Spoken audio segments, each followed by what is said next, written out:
Calejão, queria falar do plano do governo Trump, que vai anunciar sanções que pode atingir ele. Alexandre de Moraes, anistia já! Já!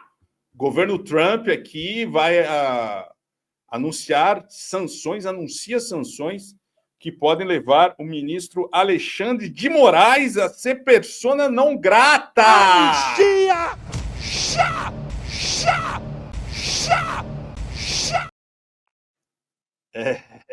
O governo Trump. O que aconteceu aqui?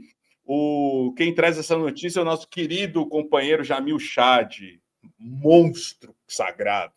O secretário dos Estados norte-americano Marco Rubio, amiguinho de Eduardo Bolsonaro, anunciou a restrição de vistos contra autoridades estrangeiras que possam ser considerados como responsáveis por uma suposta censura contra cidadãos ou empresas estadunidenses. Seus parentes também podem ter a entrada dos Estados Unidos rejeitada.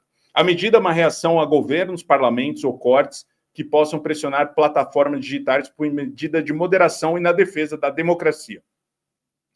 O chefe da diplomacia estadunidense falou nesta quarta-feira: durante demasiado tempo, os americanos foram multados, assediados e até acusados por autoridades estrangeiras por exercerem os seus direitos de liberdade de expressão. Meu pau em sua mão. Ele não citou o caso de Alexandre de Moraes, mas diplomatas avaliam que a iniciativa pode acabar afetando o ministro brasileiro e outras autoridades do país que são acusados nos Estados Unidos por medidas que prejudicam norte-americanos. O fato de a mensagem de Rubio ter sido traduzida ao português e disseminada também pela conta da Embaixada dos Estados Unidos em Brasília foi interpretado como um alerta de que o recado era direcionado ao país. Nos últimos meses, o deputado licenciado Eduardo Bananinha, Bolsonaro, passou a fazer campanha entre a base mais radical do trumpismo, na esperança de convencer a Casa Branca a agir contra o ministro do STF e outros nomes. Um dos argumentos usados é que Moraes agiu contra as plataformas digitais numa suposta operação de censura. Na Flórida, de fato, um processo foi aberto contra Moraes por parte da Rumble, plataforma ligada ao círculo mais próximo de Donald Trump e ao Glenn Greenwald também, né? Em alguns casos, autoridades estrangeiras tomaram medidas flagrantes de censura contra empresas de tecnologia dos Estados Unidos e cidadãos e residentes dos Estados Unidos sem ter autoridade para isso, alertou Marco Rubio. Hoje estão anunciando uma nova política de restrições de vistos que se aplicará a estrangeiros responsáveis pela censura de discursos protegidos nos Estados Unidos. Eduardo Bolsonaro comemora, mas a medida é mais fraca que o previsto. Imediatamente, Bananinha foi às redes sociais para comemorar a decisão de restringir os vistos de autoridades estrangeiras. É um pelego, é um pela-saco, é um vendido, um entreguista de merda, esse Eduardo Bolsonaro. Parabéns! No Brasil estamos cheios disso. Estados Unidos estão trazendo esperança por quem luta pela liberdade, escreveu o excrementíssimo filho do ex-presidente indiciado por golpe de Estado.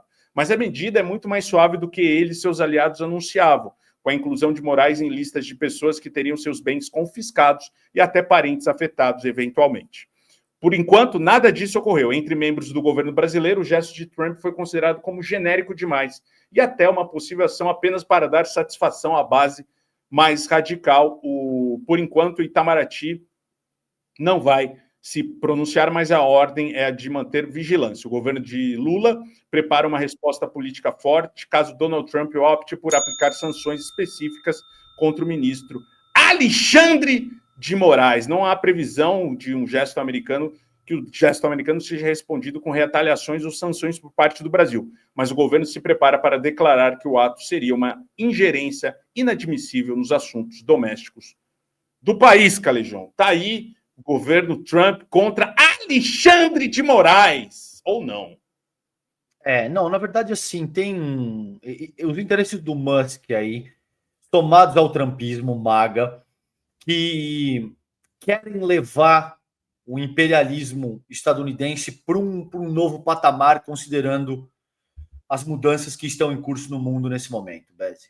Tá? É isso que está em jogo aí.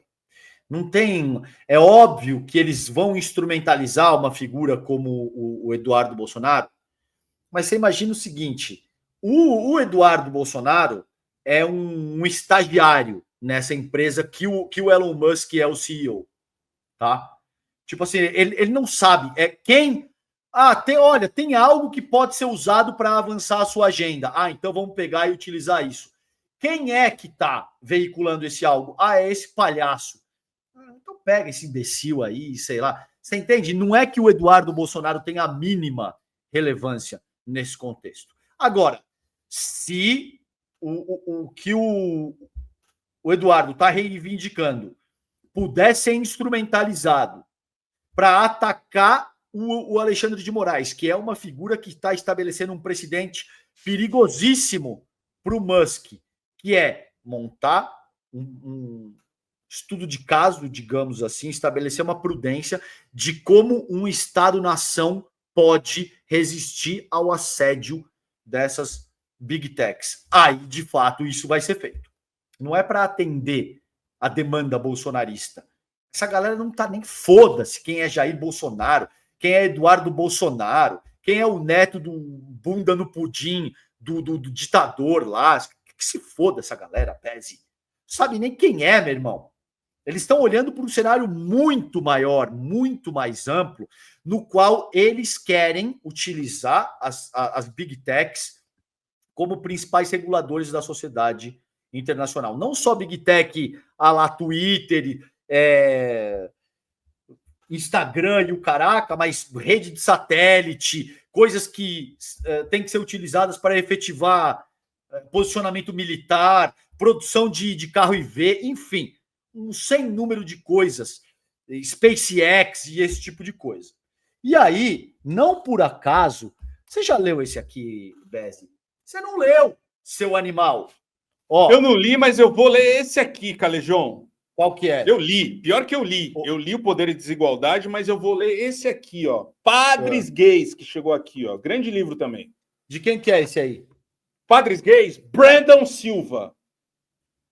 Brandon Silva, Padres Gays, tá aqui.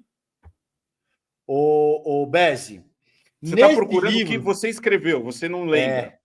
Eu não lembro exatamente em que capítulo que foi, mas tem num dos capítulos eu falo exatamente a respeito disso, de como existe um novo modelo que afronta o Estado-nação, que passa pela ascensão dessas big techs.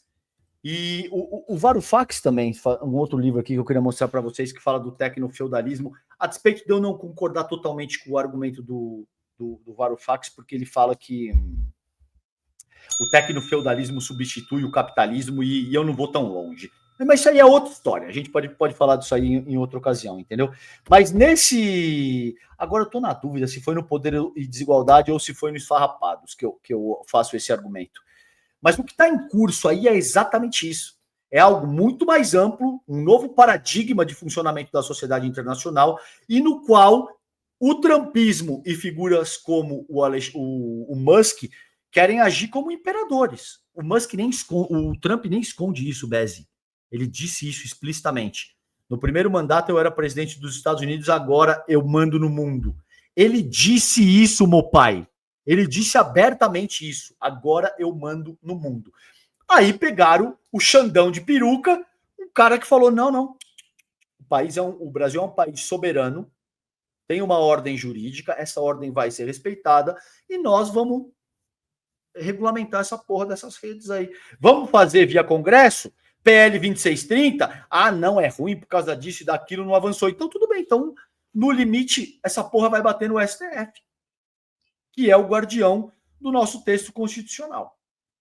Agora parece que o governo está organizando uma outra iniciativa para regulamentar as redes sociais, que no fundo é a questão mais importante aqui. Várias outras questões que a gente não pode deixar as Forças Armadas brasileiras na mão de Starlink, coisa que o valha. Você vai pedir autorização para o Elon Musk? Você vai ficar trafegando informação sensível através de rede de bilionário aloprado de extrema-direita? Não, me parece que não vai dar muito certo, né, Bezi? Mas é isso, a questão não é necessariamente contra a figura do Xandão, mas contra aquilo que ele representa nesse momento. Conversei hoje com uma fonte do Itamaraty também, para encerrar, que me disse exatamente isso. Conversei com o Jamil hoje cedo no ar também. E que, olha, observar vai observar, vai ver o que acontece. Mas, por enquanto, a leitura é que os bolsonaristas falharam miseravelmente mais uma vez.